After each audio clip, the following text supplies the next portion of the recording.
You rebuilt public finances, and yet the benefit freeze will have swept 400,000 people into poverty by 2020. That's the IFS believing 10 million families will lose an average £420 a year. Child poverty, as you know, is headed to increase by 6% to a record high. 14 million people living in poverty, that's according to the UN rapporteur. The schools budget is in crisis. Half of all teachers admit to having to buy food and clothes and soap to help poorer pupils. And the food bank charity, the Trussell Trust, report a 19% annual increase, 52% if you count the areas where universal credit has been rolled out. So I would put it to you that your priorities have been wrong.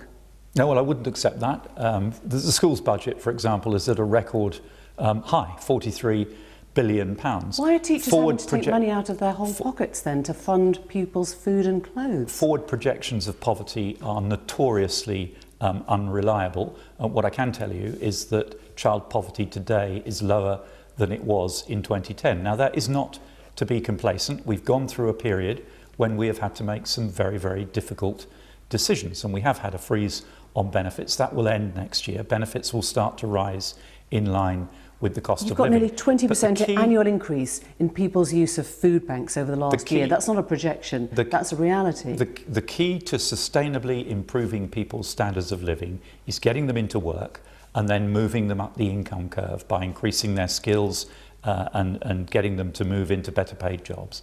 And we've got a remarkable track record on doing that.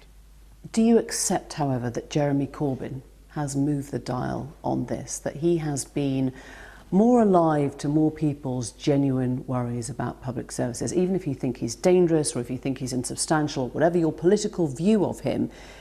He has recognised the inequality, he's recognised the dire poverty that a lot of people in this country face, and he's speaking to them. Well, first of all, I reject the idea that there are vast numbers of people facing dire poverty in this country. 14 million, according to the UN rapporteur. I don't accept the UN rapporteur's report at all. I think that's a nonsense. Look around you. That is not what we see in this country.